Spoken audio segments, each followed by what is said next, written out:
nossa live é para ser uma live bem interativa, então vocês podem perguntar tudo que vocês quiserem saber. Eu vou ir lendo, vou respondendo conforme vai andando o vídeo. E o tema do nosso vídeo de hoje, então, é sobre monotonia alimentar. Mas monotonia alimentar tratado de uma forma prática. Que todo mundo já sabe que monotonia alimentar é ruim, todo mundo já sabe. Agora, como mudar isso é o que é realmente importante. E como transformar isso em um desuso no nosso dia a dia. Porque comer sempre o mesmo alimento traz várias consequências e a gente vai falar um pouco mais ao longo desse vídeo de hoje, dessa live de hoje, sobre essas consequências. Então vamos começar por uma consequência que para mim é uma das matadoras, que é comer sempre o mesmo alimento vai te fazer ficar mais compulsivo. O que eu quero dizer com isso? Vai fazer com que tu tenha mais vontade de comer alimentos que não são tão saudáveis.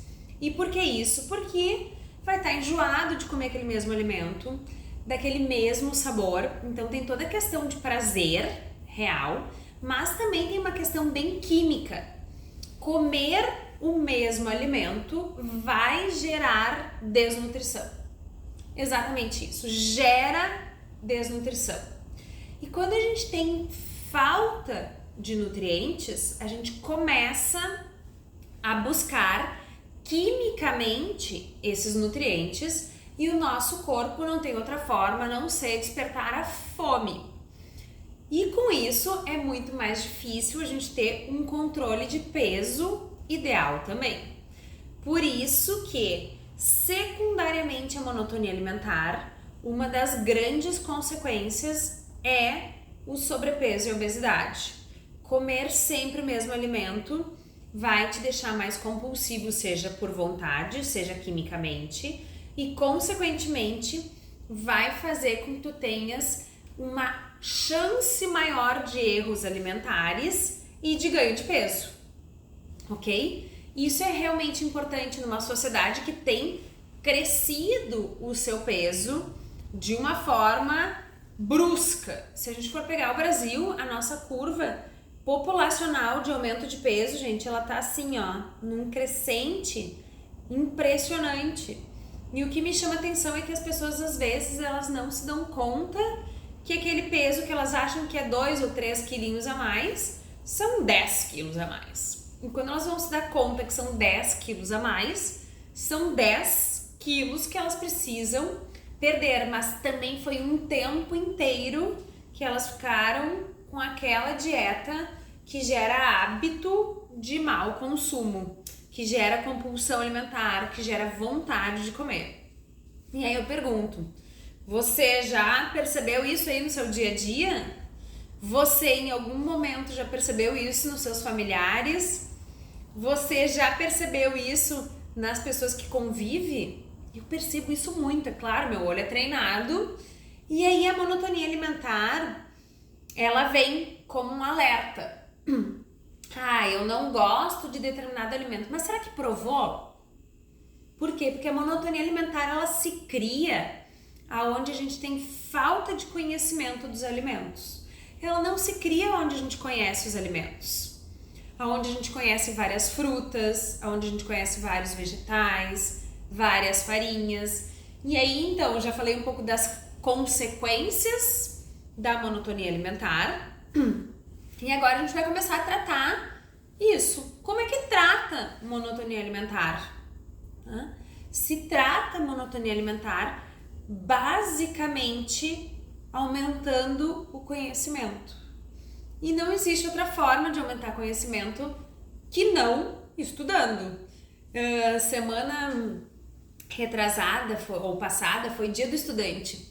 E aí eu disse aqui em casa, parabéns para todos nós que continuamos estudando sempre. E aí minha filha mais velha disse assim, como assim? A única estudante aqui sou eu. Eu disse, não, na realidade todos nós somos estudantes em cada área. E quando a gente pensa, né, quando eu atendo um paciente em um consultório, quando tem minhas alunas do Clube Nutrição na Cozinha, expor a novos conhecimentos, estudar novos conhecimentos, faz com que tu tenha mais amplitude. E aí sim vai conseguir fazer com que tu tenha uma maior capacidade de escolha, certo? Por quê? Porque não tem como, gente, ter capacidade de escolha se você come todos os dias arroz, feijão preto e uma carne. E aí come salada. Eu até como de uma forma variada, mas eu como alface num dia, rúcula no outro, tomate no outro, cenoura no outro. Sinto muito, isso não é variação nutricional e isso é um outro conceito importante. O que é monotonia e o que é uma dieta variada? Vou te convidar aí do outro lado para parar e prestar atenção nesse conceito. Será que a dieta que eu tenho, que eu acho que é variada, é realmente variada? Eu acho que a grande maioria das pessoas não é. A grande maioria das pessoas repete os mesmos alimentos.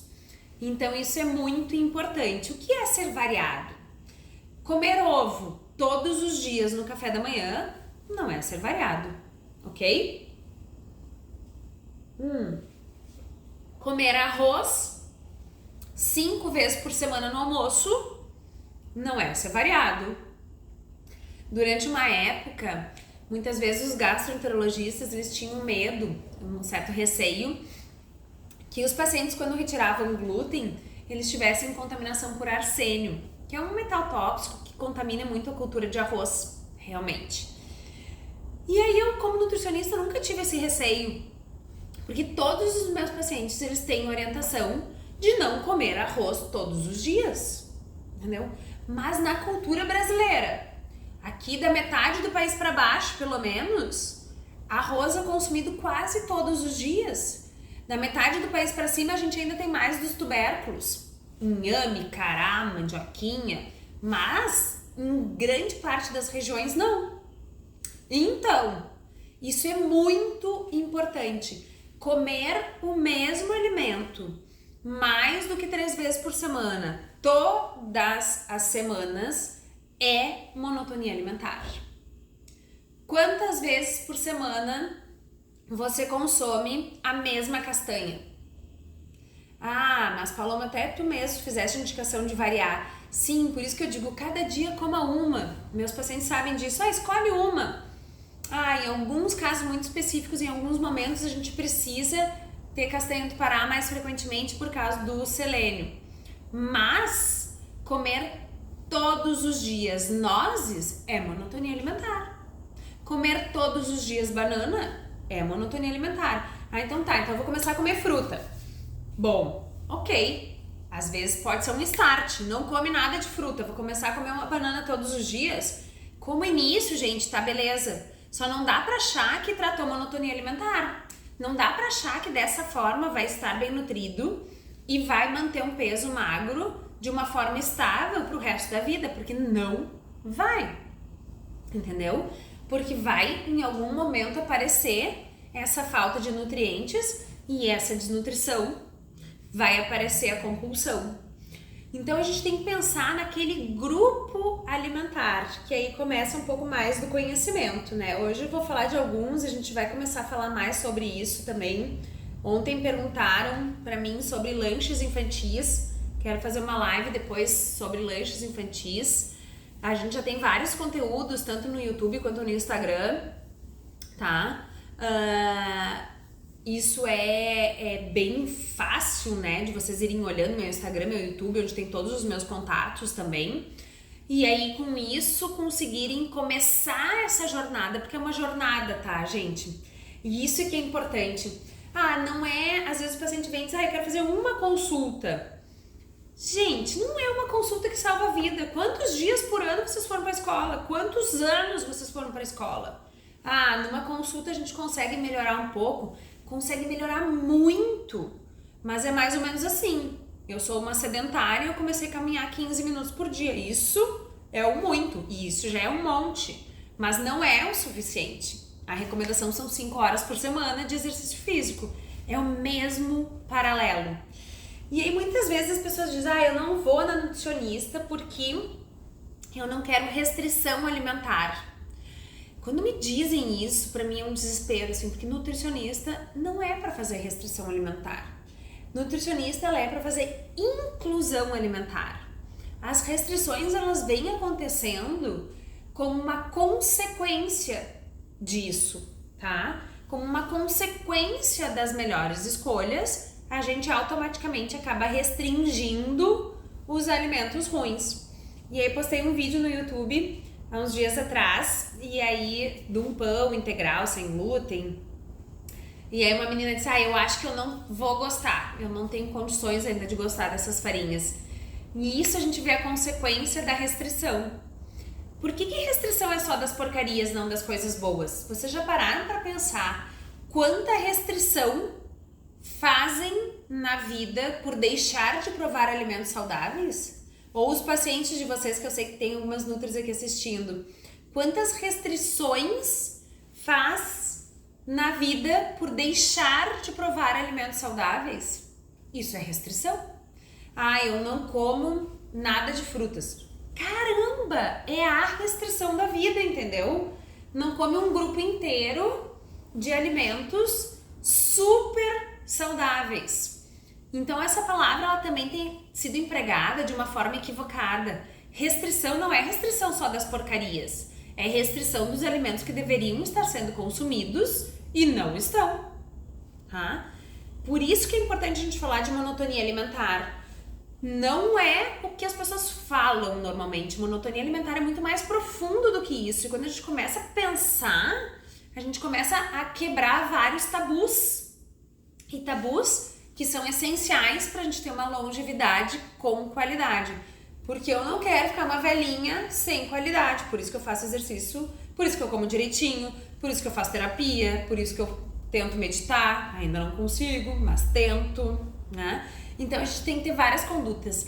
E a variação nutricional é uma das principais. Então tá, hoje a gente vai começar a falar aqui sobre um pouco de grupos alimentares, tá? Grupos de alimentos que são importantes, né? Porque às vezes as pessoas trocam alimentos de uma forma equivocada. E é muito importante, né, a gente aprender realmente a fazer receitas assim, como o pessoal tá falando aqui no chat, de uma forma que seja legal de incluir os ingredientes, que a gente entenda os alimentos. Por isso que eu disse que não é uma consulta, não é uma aula, por isso que, por exemplo, o Clube Nutrição na Cozinha, eles transformou num clube online, por isso que ele não é mais presencial. Porque online, os alunos, eles podem ficar me ouvindo várias vezes. E ontem mesmo eu conversava com uma delas, que dizia, Paloma, eu te ponho na cozinha e te uso de companhia. Gente, que delícia fazer companhia da vida de vocês, hein? Que honra minha poder fazer parte da vida de tantas pessoas e poder levar essa informação para tantas pessoas.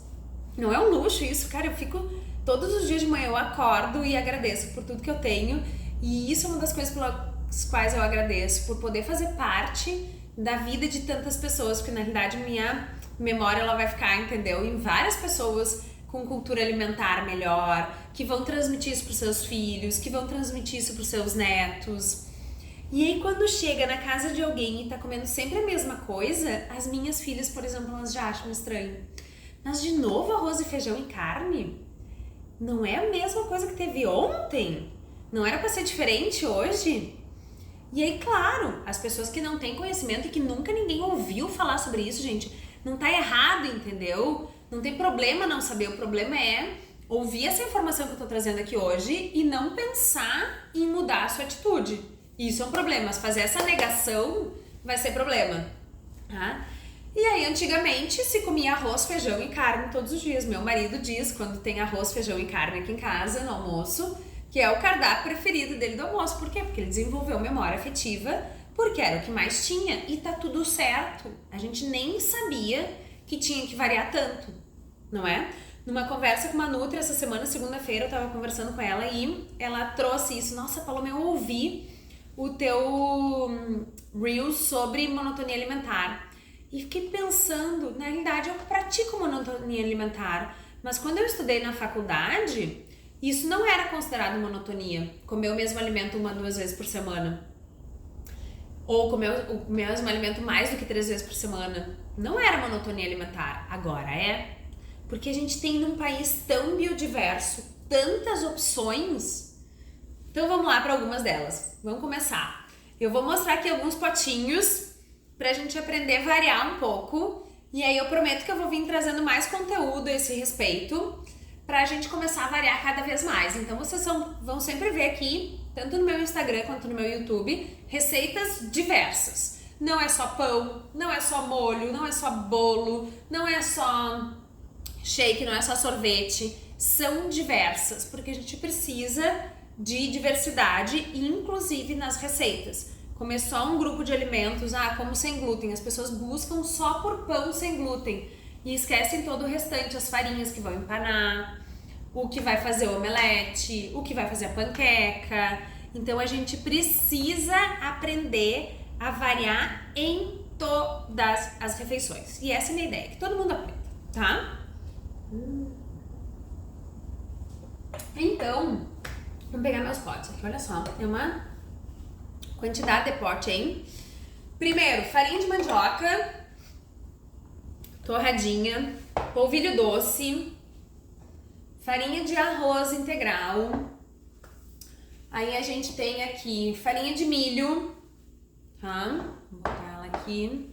A gente tem aqui, essa aqui ainda nem tinha o pacote que eu usei no meu pão hoje de tarde, da Cooper Natural, nosso parceiro lá do clube também. Farinha de trigo sarraceno, maravilhosa essa farinha. Essa farinha aqui, gente, tem uma quantidade de proteína fantástica, tá? Ela tem uma quantidade de inositol, um nutriente que é utilizado para diminuir colesterol e para diminuir risco de câncer, fantástico. Tem uma quantidade de fibra prebiótica maravilhosa. Então não é qualquer tipo de farinha. É isso que eu quero que vocês entendam, entendeu? As farinhas, elas são diferentes. Mas como é que eu vou usar isso? Calma, tá na nossa primeira live sobre monotonia alimentar, a gente vai trazer mais coisa, tá? Aí, painço. Eu sei que a Cecília tá vendo aí, ela gosta de painço, né? Painço, eu amo essa farinha. Painço é assim, aquele alpiste, muitas pessoas vão falar que é alpiste, mas não é, tá, gente? É para consumo alimentar, então essa farinhazinha aqui é fantástica também. Tem uma quantidade de fibra maravilhosa. E aqui tem farinha de grão de bico, porque daí a gente saiu de um grupo dos cereais e tubérculos para um grupo das leguminosas. Então, grão de bico substitui lentilha, ervilha e feijões. É outro grupo alimentar. Vocês viram como a gente pode fazer pão, panqueca, bolo, biscoito, crepioca de grupos alimentares diferentes? É por isso que é importante conhecer. Então vamos de volta. Aqui a gente poderia ainda incluir amaranto, aveia, quinoa, trigo, centeio, cevada, sempre buscando farinhas integrais. Por quê? Porque nas integrais a gente tem a diversidade dos nutrientes do alimento. Se é pra gente falar em restrição, tá? Cara, não dá pra usar farinha de arroz branca. Você tá restringindo a sua quantidade de nutrientes. Por quê? Porque pegou aquele arroz integral, que tinha um monte de micronutriente ali, ok? E poliu ele inteiro e transformou num alimento com menos nutrientes. Por que tantas pessoas usam? Porque é muito mais difícil, por exemplo, fazer um pãozinho, que nem eu fiz hoje. Ai, tô até me exibindo, ó. Meu pão, gente, maravilhoso, sem glúten, ó, fofinho, bem fofinho, sem nada de açúcar, tá? Só com farinhas integrais e super ok, entendeu? Fiz, tá aqui, ó, não tô mentindo, entendeu? Faço em casa. O que muda? Muda a quantidade de água que vai. E aí muda a quantidade de água que você precisa tomar também. Eu não como muita aveia porque eu fico constipada. Não é verdade? Não é a aveia que tá gerando a constipação. É a falta de água. Por quê? Porque os cereais integrais, eles precisam hidratar em maior quantidade. Então vamos pensar tanto nesse conceito de monotonia quanto restrição. Quantas farinhas tem na casa de vocês? Com que tipo de farinhas vocês fazem panqueca? Com que tipo de farinha vocês fazem pão, quem faz pão? Com que tipo de farinha faz bolo? Gente, tem que ter variedade. E aí eu entro numa outra coisa que hoje não tá dando pra ver meu mural de temperos, tá?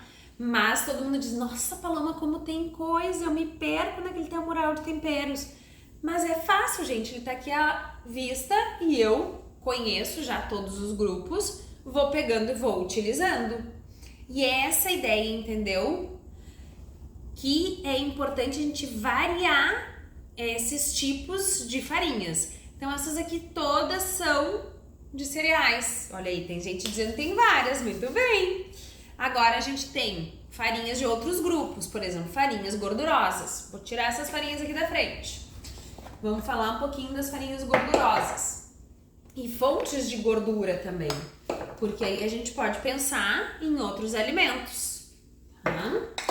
Quando eu tenho variedade, eu tenho inclusão, eu tenho um sabor diferente, eu me divirto, eu tenho mais facilidade de comer de uma forma saudável. Vamos pegar aqui, ó. Aqui a gente tem só aqui, ó, que tava tudo a mãozinha, né? Pra vocês verem como tá a vida real, né? Vídeo vida real. Aqui a gente tem 3 tipos de sementes e 3 tipos de gorduras extra virgens. Eu tenho linhaça, chia, gergelim. Aí aqui eu tenho óleo de gergelim extra virgem, óleo de macadâmia extra virgem e azeite de oliva.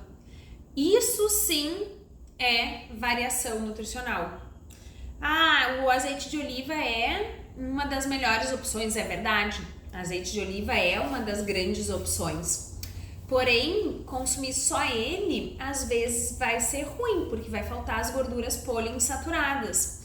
Então, a gente pode pensar em comer gordura de outras formas. Nesse meu pãozinho aqui tem macadâmia, por exemplo, que é uma outra gordura, que é um ômega 7. Não tem mais nada a ver com essas aqui, mas são todas sementes, fontes gordurosas. Farinha de coco também é uma, não é? E pode ser utilizado, por exemplo, o resíduo do óleo de coco. Não preciso usar uma farinha de coco. Posso usar o resíduo do coco. Faço um leite de coco, o que coa dali, eu utilizo. E aí, dessa forma, aprendendo a utilização integral dos alimentos, eu diminuo a monotonia e o custo também. Porque comprar tudo é muito mais caro, não é? Então, a gente pode fazer farinha dessas oleaginosas em casa, a gente pode reaproveitar dos leites, e o reaproveitamento é fantástico, gente, porque a gente aproveita a totalidade do alimento. A gente pode aproveitar as folhas dos alimentos, e aí a gente já começa a variar mais ainda com nutrientes muito disponíveis e um custo mais baixo, ok?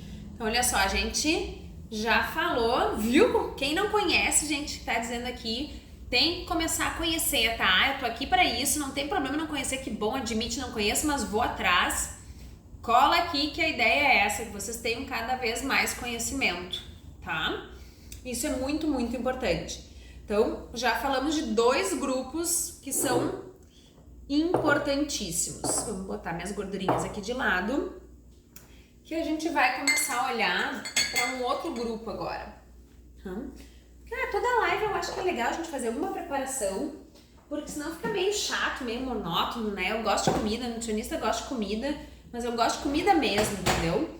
Então eu gosto de mostrar como preparar, acho que é interessante, acho que fica mais lúdico a nossa vida, e a gente vai fazer uma preparação agora. Deixa eu pegar meu bowl, que eu vou usar como parte do jantar essa salada, porque todo mundo come sempre o mesmo vegetal. E é verdade, agora a gente vai ver um pouco diferente, alguns diferentes e um formato um pouco diferente. Ah, comer sempre o mesmo vegetal é ruim, mas é um vegetal, Paloma. Não é tão ruim, tá? E antes de mostrar como fazer esse preparo, o que eu queria trazer? Quando a gente come sempre o mesmo alimento, principalmente as fontes de proteínas, a gente tem uma maior chance de hipersensibilidade alimentar. Hipersensibilidade alimentar existe, todo mundo tem a sua. Os sintomas das pessoas são os mais diversos possíveis. Vou trazer alguns. E aí você pensa aí se você já tem algum desses sintomas de forma recorrente, tá? Porque a monotonia alimentar aumenta a chance de hipersensibilidade alimentar e esses sintomas crônicos e não agudos são sintomas muito comuns da hipersensibilidade alimentar. A hipersensibilidade não é assim, eu comi um camarão e fechei a glote. Isso é alergia, tá? Alergia imediata. Hipersensibilidade, o sintoma é crônico. Então pensa aí comigo. Tenho... Quais são os sintomas? Dor de cabeça, frequente. Dor de cabeça com aura, aquela meio enxaquecosa assim mesmo. Tem que fazer tratamento para essa enxaqueca. Tenho cólica menstrual em muita quantidade, processo inflamatório. Alterações de intestino, diarreia, constipação, gases, desconforto abdominal. O que eu tinha, gente, que tinha que abrir o botão da calça assim, no final do dia, porque ficava com o abdômen distendido. Um sintoma muito importante de hipersensibilidade alimentar. A barriga vai inchando, tá? Outro sintoma, alergia de pele, muito comum, dermatite, acne. Claro que a acne pode ser causada por outras coisas, mas acne também é um sintoma comum. Refluxo, enjoo, zunido no ouvido, sensação de estar mareada, que é uma sensação tipo assim, eu saí de um barco, para quem já andou de barco ou de lancha, e tô naquela sensação meio assim, não tô bem concentrada. E aí uma das coisas que a gente observa muito mais em criança, mas agora a gente observa muito em adulto também, porque os diagnósticos eles têm melhorado, é as alterações de humor e de concentração. Então os déficits de atenção, as hiperatividades, as alterações de humor, de depressão, de insônia, de suador noturno, que muitas vezes as pessoas acham que é menopausa, mas é hipersensibilidade alimentar, tá? Candidíase de repetição, porque tem uma diminuição da resposta imunológica, assadura, tá? Então isso tudo é característica de hipersensibilidade alimentar. E isso se manifesta muito mais quando a gente consome de forma repetitiva os alimentos que são fontes de proteína, como aquelas farinhas que eu falei antes, como as gorduras e como também, por exemplo, as carnes, os ovos, os pescados, as proteínas de forma repetitiva. Com os vegetais, essa alergenicidade do alimento ela é menor, mas ela pode acontecer também. Então, muito cuidado com essa variação, porque senão aumenta a chance de desenvolvimento de todos esses sintomas. E eles são crônicos. Mas eu não como pimentão, por exemplo, que é um vegetal que tem bastante, que é mais alergênico, né? Que tem mais chance de gerar hipersensibilidade. Eu não como pimentão nunca, mas daí comeu pimentão um dia e aí fica com refluxo por 7 dias. Por quê? Porque esses sintomas eles também, como eles são crônicos, eles demoram para melhorar, mas melhora. E eu posso afirmar de cadeirinha que a vida sem eles é infinitamente melhor, tá? Então nós vamos fazer uma salada variada hoje, diferente do que a grande maioria das pessoas faz em casa, com ingredientes um pouco diferentes. Eu gosto da ideia da gente não usar alface sempre. Tem uma brincadeira aqui em casa, velada até, que é eu odeio alface. Por quê? Porque todo mundo quer alface, né, gente? Alface todo mundo quer. E os outros verdes? Todo mundo pensa em fator antinutricional, das punks, é ruim alguns, porque pode ter bastante fitato, é fator antinutricional, diminui a absorção dos nutrientes. E ninguém pensa no oxalato da alface que tá ali, que tem, e tem bastante, tá? Então, é importante a gente lembrar que mesmo a alface deve ser variada. Vários pacientes meus têm sensibilidade digestiva à alface. Se eles consomem alface de forma frequente, eles acabam tendo mais sensibilidade alimentar. Então aqui, ó, só lavei a cenoura, tá com uma casca bem bonitinha. Não precisa tirar a casca, tá, gente? Cenoura orgânica, não vamos desperdiçar nada. Quanto mais a gente utilizar, melhor. E aí eu quero falar um pouquinho também sobre variação de corte. Olha só, tô cortando a cenoura crua, tá? Cortei em 4. E agora eu vou cortar ela assim, na diagonal. E agora a gente começa a ter também uma variação do formato de cortar a cenoura. Por que tem que ser sempre ralada? Por que tem que ser sempre em quadradinhos, em cubinhos? Por que eu não posso variar esse formato? Eu posso e devo variar esse formato. Se não variar, fica sempre igual, fica sempre a mesma preparação e enjoa também. As gurias aqui em casa, elas estavam meio enjoadas da beterraba, porque a gente acabava fazendo beterraba mais ou menos sempre do mesmo jeito. E aí a própria autocrítica, né? Como é que eu, Paloma, andava fazendo beterraba sempre do mesmo jeito? Ah, porque ainda não me dava conta e foi. Então comecei a cortar ao invés de em rodelas, em cubos. No primeiro dia eu disse, ué, que beterraba diferente é essa? Aí no segundo dia eu comecei a colocar um molhinho diferente. E ué, que beterraba nova é essa? E todo mundo voltou a começar a comer beterraba. Aí no quarto dia lá, eu fiz beterraba assada. E voltaram a comer beterraba. Por quê? Porque eu variei a forma de preparo, que é um outro ponto importante na variação. Pena que esse aroma dessa rúcula fresca não passa pelo vídeo, porque isso aqui é muito cheiroso. Bom, então piquei rúcula ali e agora eu vou pegar aqui da minha camada de baixo um outro verdinho. Ah, esse aqui não é dessa camada, é da outra. Não vem de intruso aqui. Quero ver quem conhece isso. Se você conhece, me conta. Que verdinho é esse? Conhece? Esse verdinho aqui é fantástico. Vou dar uma pista. Ele tem sabor de limão. Por isso que eu vou fatiar ele bem pequenininho, ó. Fatiei rúcula, coloquei aqui no meu pote. Deixa eu botar esse aqui pra trás, vou botar essa rúcula. Esse pote aqui, vai ficar melhor de enxergar.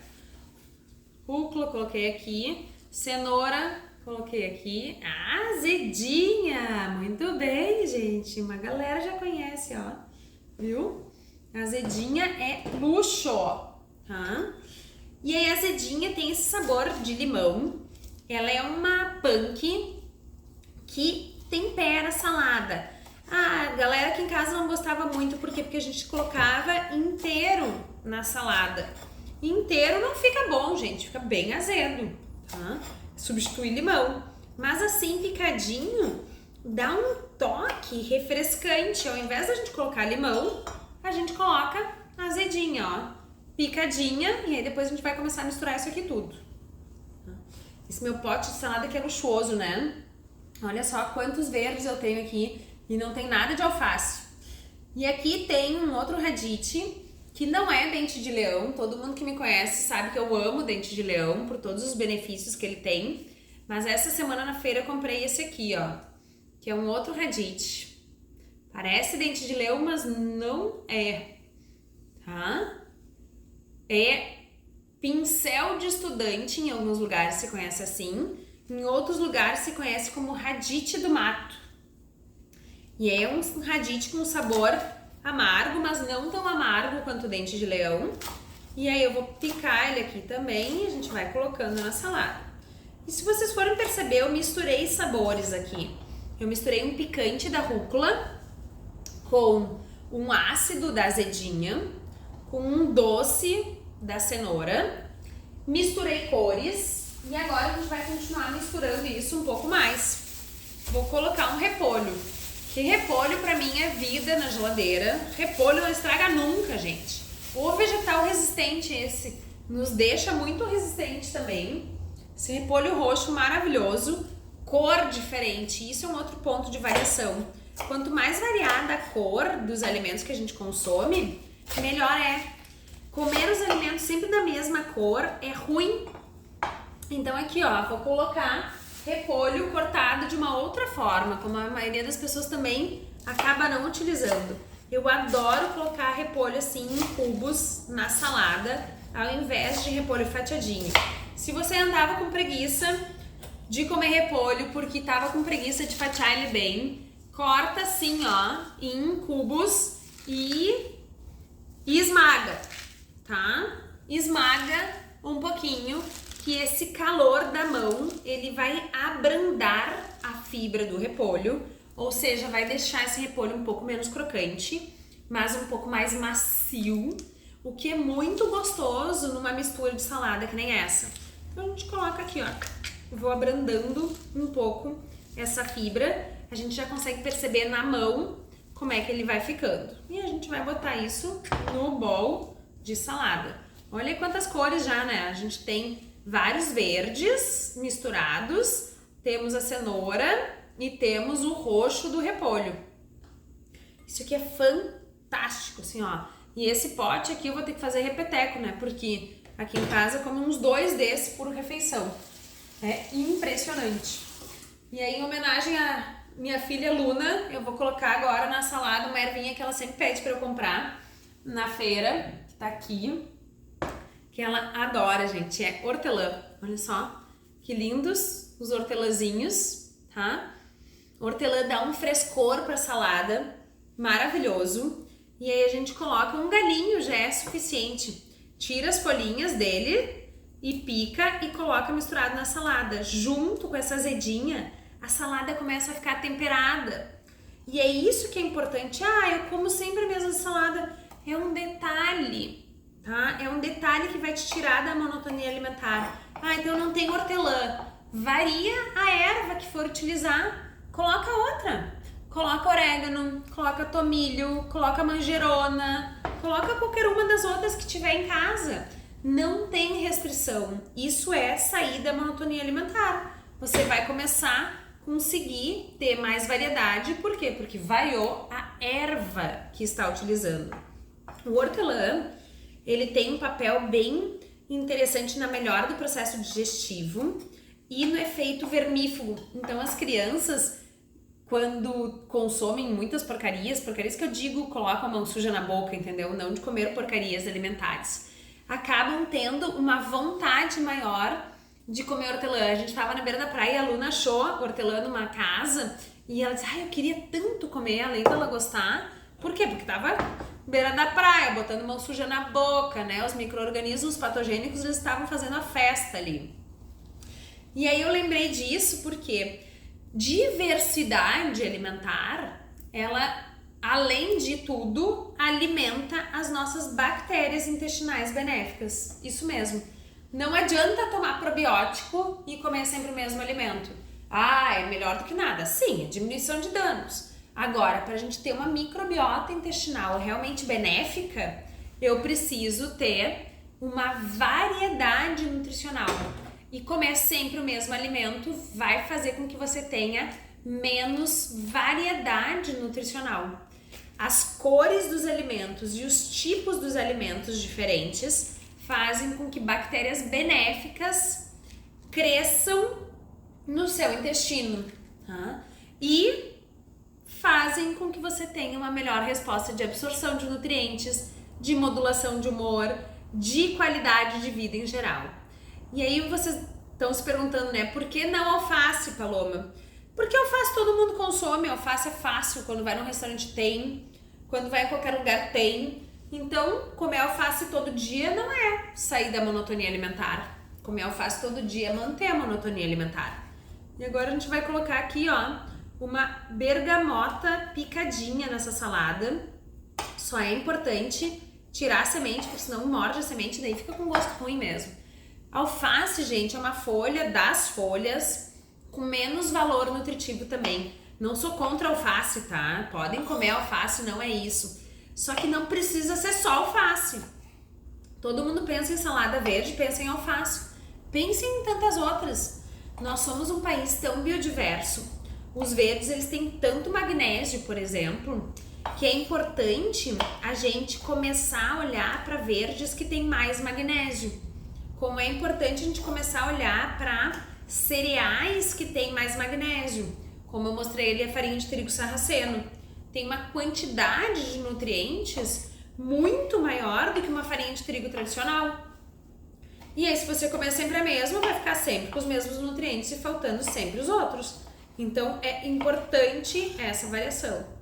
Olha aí, salada variada, né? Bergamotinha agora, ou pocã, ou mexerica, dependendo do lugar do país que vocês estejam.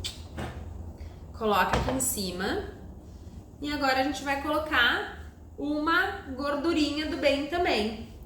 E eu hoje vou escolher botar nessa salada gergelim. Olha só. Ah, Paloma, mas eu preciso da receita dessa salada. Gente, não tem receita isso, entendeu? Não há receita. Ok, lá no clube a gente tem um e-book com 50 receitas de saladas já testadas com combinações que eu gosto. Mas tem 2 aulas inteiras só sobre montagem de saladas, que daí eu explico todos os grupos de vegetais e como montar de forma adequada. Porque mais do que a receita, o que é importante é vocês entenderem a variação e aprenderem como fazer. Receita é uma coisa que às vezes castra até, porque daí faz sempre do mesmo jeito. A receita ela tem que ser uma receita base para vocês poderem variar com o que tem em casa. Então é por isso que muitas vezes eu não coloco ingrediente no vídeo, porque, cara, é para aflorar a imaginação e não para castrar a imaginação.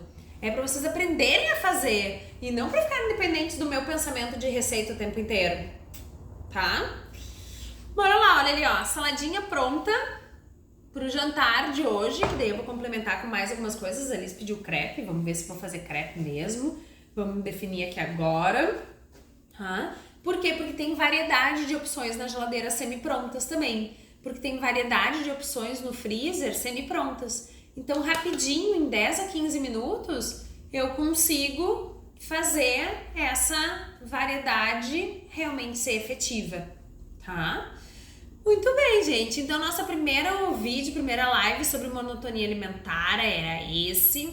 A ideia é que a gente sempre faça papos de mais ou menos uns 40 minutos, quando forem vídeos maiores, assim. Não mais do que isso, porque os nossos neurônios, eles aproveitam 40 minutos só nas aulas grandes, nos aulões, que daí eu faço mais tempo.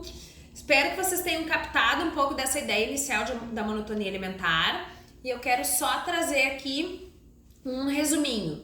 Monotonia alimentar diminui o valor nutritivo da nossa dieta, aumenta a compulsão alimentar, aumenta a fome oculta, que é essa vontade de comer, aumenta a chance de hipersensibilidade alimentar, que é muito importante, acaba ocasionando vários sintomas, gera desnutrição de vários nutrientes e gera excesso de outros tantos nutrientes. Vamos rever o conceito de monotonia alimentar. Comer o mesmo alimento mais do que 3 vezes por semana começa a ficar monótono. Precisamos aprender a variar dentro dos grupos alimentares. As farinhas, que são muito frequentes, as proteínas, que são muito frequentes, precisam ser variadas. E a partir disso a gente vai conseguir ter uma alimentação mais feliz, mais saudável e muito saborosa ao mesmo tempo. Eu espero que vocês tenham gostado, espero vocês no próximo live, próximo vídeo por aqui. E qualquer coisa podem me contatar por telefone, por direct, que eu respondo. Certo? Muito bem. Um beijo e até a próxima.